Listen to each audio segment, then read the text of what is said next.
네, 주안의 만나 4월 15일 월요일 묵상을 함께 나오도록 하겠습니다. 오늘 말씀은 신명기 28장 36절에서 57절까지의 말씀으로요. 꼬리가 되는 삶이라고 하는 제목으로 함께 묵상을 나오도록 하겠습니다. 자, 오늘 본문에서는 언약의 백성들이 하나님의 말씀을 무시하는 삶을 살았을 때에 주어지는 형벌에 대해서 말씀을 하고 있습니다. 우리가 다른 사람을 축복할 때에, 특히 우리 자녀들을 축복할 때 많이 쓰는 표현이 있습니다. 그것은 머리가 되고 꼬리가 되지 않는 삶에 대한 표현을 많이 하지요. 자, 이 표현은 신명기 28장 13절의 표현으로, 자, 이것은 하나님께 순종한 자들에게 주시는 하나님의 복의 내용입니다.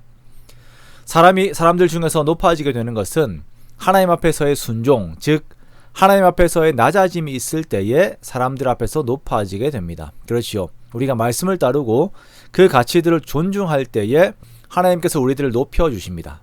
사람들도 그러한 삶을 사는 우리들을 존중합니다. 이것이 머리가 되고 꼬리가 되지 않는 삶입니다.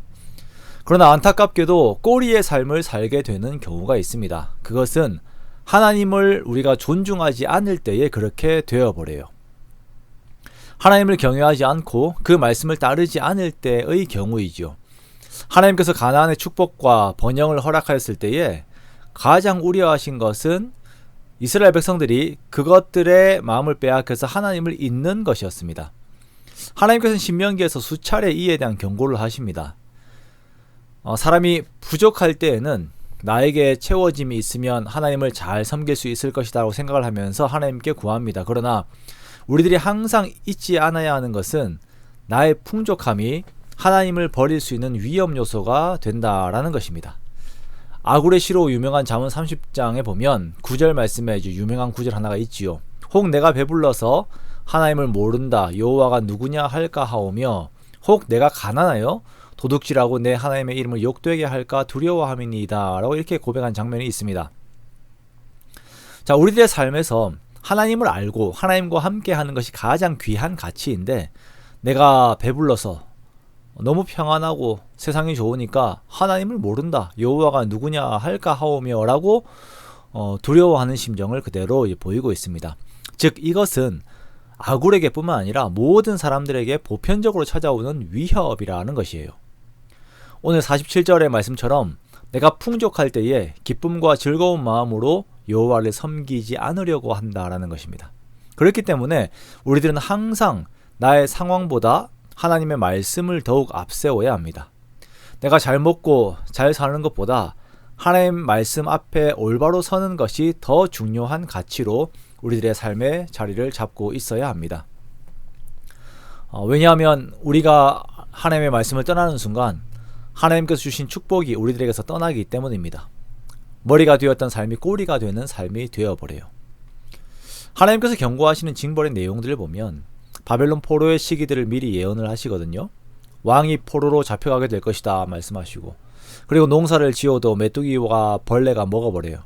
자녀들이 포로로 잡혀가기 때문에 아이를 낳고도 그 자녀들과 함께 있지를 못해요. 이방인들은 점점 높아지고 이스라엘은 점점 낮아지게 됩니다. 이방인들이 오히려 이스라엘에게 꾸어주는 자들이 되고 이스라엘은 얻어쓰는 자들이 됩니다. 하나님의 말씀을 거역하게 되면 이런 삶을 살게 되는 것입니다. 45절 이하에는 재앙의 연속들이 계속 나열이 되어요. 참 이게 읽고 있자면 참 힘든 내용들입니다. 거칠고 자비함이 없는 나라에 넘겨짐으로 인하여서 이스라엘 가운데 사랑과 긍휼이 사라지게 되고 너무나도 참혹한 재앙의 결과들이 나타나게 됩니다. 그런데 문제는 신명기에서 경고하신 이 말씀이 유대의 역사 가운데 그대로 나타나 버렸다라는 것이에요. 즉 말씀이 주어졌는데 이스라엘은 이것을 알고도, 이 말씀을 듣고도 하나님을 거부하는 것이에요. 그들이 배불렀을 때에 하나님을 잊고 죄를 저질러 버리는 것입니다. 어떤 마음에서 이렇게 합니까? 설마 그렇게 되겠어? 라고 하는 마음이죠. 지금 당장 괜찮으니까 하나님의 말씀은 문서로만 그렇게 되어 있는 것이지 실제로는 아무런 효력이 없는 것이다. 내 삶에 아무런 효력이 없는 것이다 라고 하나님과 하나님의 말씀을 존중하지 않는 것이에요.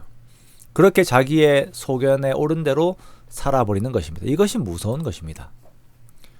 성경에서는 우리가 머리가 되기 위해서는 하나님을 경외하고 말씀에 순종하는 삶을 살아야 한다라고 분명하게 말씀을 하고 있습니다.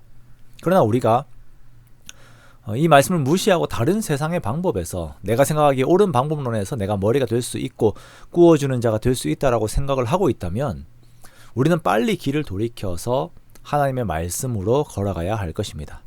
그렇게 말씀에 순종하는 삶으로 돌아가야 할 것입니다.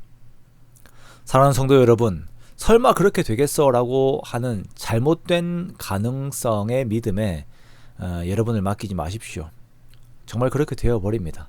그러므로 우리가 항상 모든 복은 하나님께로부터 주어짐을 우리가 고백하고 또한 나 자신에게 선포하면서 주의 말씀의 뒤를 따르는 우리가 되기를 원합니다. 그렇게 하나님께서 주시는 복 안에서 항상 평안한 저와 여러분의 복된 삶이 되시기를 주님의 이름으로 축원합니다.